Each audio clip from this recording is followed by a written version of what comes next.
மதுரை மாவட்டம் பாலமேடு பள்ளப்பட்டி கரட்டு பகுதியில் செம்மண் குவாரி அமைக்க எதிர்ப்பு தெரிவித்து கிராம மக்கள் முற்றுகை போராட்டத்தில் ஈடுபட்டு வருகின்றனர். இதுகுறித்த தகவல்களை செய்தியாளர் நாகேந்திரனிடம் கேட்கலாம். நாகேந்திரன், செம்மண் குவாரி அமைப்பதற்கு மக்கள் ஏன் எதிர்ப்பு தெரிவிக்கிறாங்க?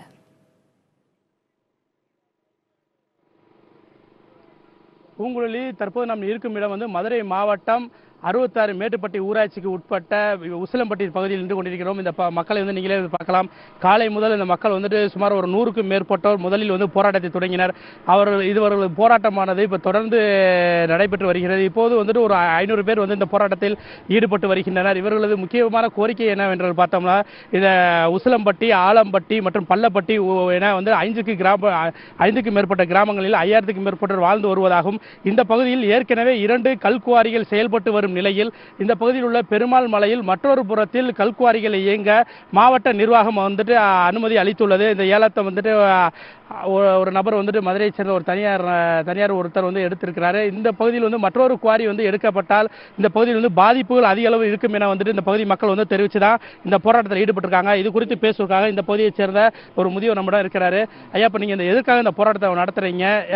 இதனால இந்த குவாரி தொடங்குறதுனால என்னங்க உங்களுக்கு பாதிப்பு? குவாரி தொடங்குறதுனால தூசி படிக்குது. விவசாயம் இந்த மகரந்த சேர்க்கை பாதிக்கப்படுகிறது. எங்களுக்கு விவசாயம் தான் உயிர் தொழில். முதல்ல எங்களுக்கு குடிதண்ணியே கிடைக்காது. இங்கே ஏற்கனவே 2 குவாரி போட்டுக்கிட்டு இருக்காங்க.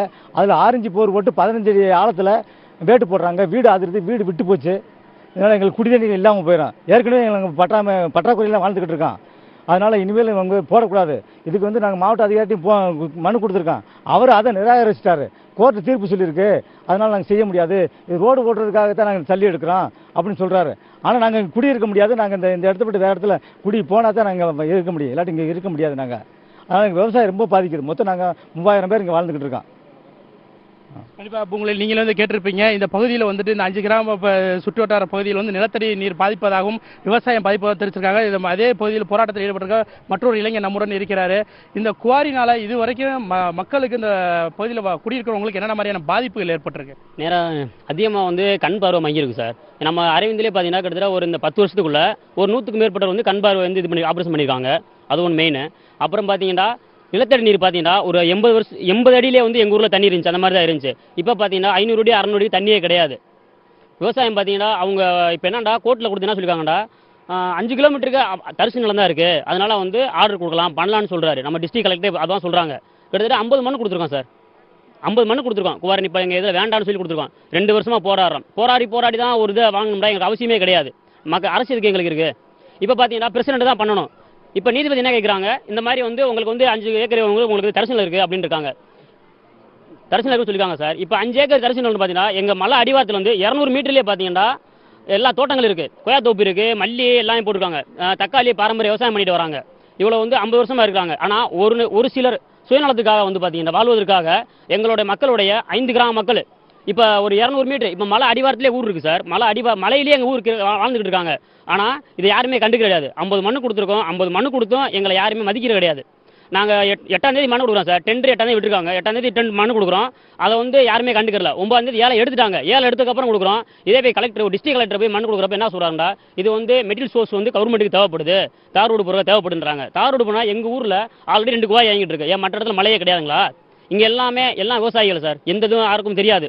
எங்கே போய் போராடணும் என்ன பண்ணணும் யாருக்கும் தெரியாது. ஏண்டா இது வரைக்கும் வேற ஊர் மாதிரி வேற நடந்திருக்கோம். நாங்கள் எல்லாம் அரசுக்கு மரியாதைக்குரிய ஆளுங்க. 50 மனு கொடுத்துருக்கோம் சார். இது வரைக்கும் எந்த ஒரு போராட்டம் பண்ண கிடையாது. மனு மட்டும் தான் கொடுத்துருக்கோம். ஆனால் எங்களே மதிக்காத காரணம் இப்போ போராட்டம் பண்ணியிருக்கோம். எங்களுக்கு இதுக்கு கரெக்டான ரெஸ்பான்ஸ் கொடுக்கணும் சார். இப்போ கலெக்டர் வரணும். கலெக்டர் இங்கே இனிமேல் இந்த ஏலத்துக்கு வரக்கூடாது எங்கள் மலையில். ஏண்டா இறங்கி போடணும்னா அவசியம் கிடையாது சார். எங்களுக்கு கவர்மெண்ட் இதுக்கு இறங்கி தான் போடணும்னு அவசியமே கிடையாது. அவசியம் கிடையாது. இப்போ கலெக்டர் வரணும்.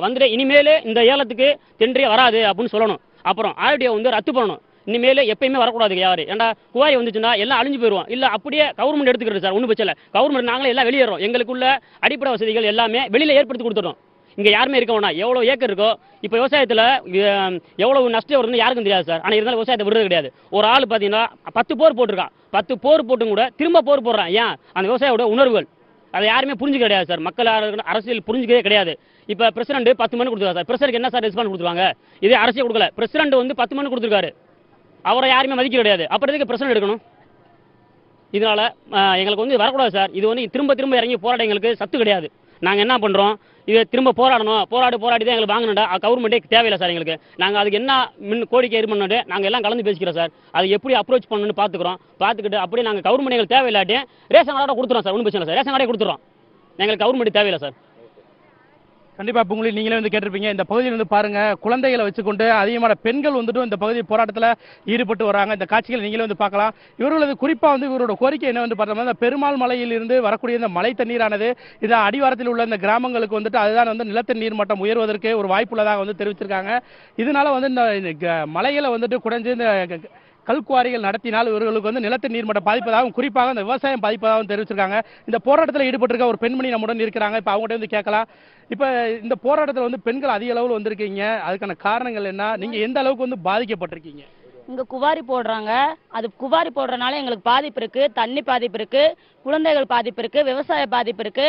இதெல்லாம் எங்களுக்கு இது வேண்டாம், குவாரியே வேண்டாம் அப்படின்றதுக்காக நாங்கள் எதிர்ப்பு தெரிவித்து போராட்டத்துக்கு வந்திருக்கோம். தண்ணி கஷ்டம் ரொம்ப இருக்கு. இதில் பார்த்தாலும் விவசாயம் பண்ணாதான் நாங்கள் பொழைக்க முடியும். விவசாயம் இல்லைன்னா நாங்கள் பொழைக்க முடியாது. இப்போ சூழ்நிலைக்கு விவசாயமே இல்லாமல் அழிஞ்சுக்கிட்டு வர்ற காலத்தில் இன்னும் எங்கள் சன்னதிகள் வர்றப்ப விவசாயம் சுத்தமாக இல்லாமல் போயிடும். எங்களோட அடுத்தடுத்த சன்னதிகள் வாழணும் அப்படின்னா இந்த குவாரி போடக்கூடாது. இப்போ வீட்டில் நீங்கள் வந்து குழந்தைகள் வச்சிருப்பீங்க, இந்த வெடி போடும் போது வீட்டில் அதிர்வு ஏற்படுது, வீட்டில் விரிசல் ஏற்படுதுன்றாங்க, அதே மாதிரி தூசி பறக்குன்றாங்க. இதனால வந்து என்னென்ன மாதிரியான பாதிப்புகள் நீங்கள் சந்திக்கிறீங்க? இருக்கு. இப்போ தண்ணி நாங்கள் பிடிச்சி வச்சிருந்தோம்னா அதில் தூசி வந்து விழுந்துருது. அதை குடிக்கிற எங்கள் பிள்ளைகளுக்கு வந்து இருமல், ஒரு நேரம் சேராமல் காய்ச்சல் வந்துடுது. அதெல்லாம் சேர மாட்டேங்குது. நைட்டில் நாங்கள் அசந்து தூங்குனா இந்த வேட்டு போடுறதுனால எங்களுக்கு வந்து பூகம்பத்தை நாங்கள் வந்து நிலநடுக்கத்தை நாங்கள் அனுபவிக்கல. இது மூலயமா நாங்கள் அனுபவிக்கிறோம். அதை வந்து ரவையில் நிம்மதியாக நாங்கள் தூங்குனதில்லை. இந்த குவாரி போடாமல் இருந்தால் நாங்கள் நிம்மதியாக ஒரு வாழ்க்கை வாழ்றதுக்கு வாய்ப்பு இருக்கு. கண்டிப்பா பூங்குழலி, நீங்களும் வந்து கேட்டிருப்பீங்க. இந்த பெண்மணி தெரிவிச்சிருக்கதை நீங்களே வந்து பார்க்கலாம். இதுவரைக்கும் நிலநடுக்கத்தை நாங்கள் வந்து உணரவில்லை எனவும், ஆனால் இந்த குவாரியில் இருந்து போடப்படும் வெடி சத்தத்தின் மூலம் நாங்கள் வந்து தினசரி நாங்கள் வந்து அனுபவித்து வருவதாகவும், இதனால் மற்றொரு குவாரி எங்களுக்கு இந்த பகுதியில் வந்து தேவையில்லை எனவும் வந்துட்டு அவங்க தெரிவித்திருக்காங்க பூங்குழலி.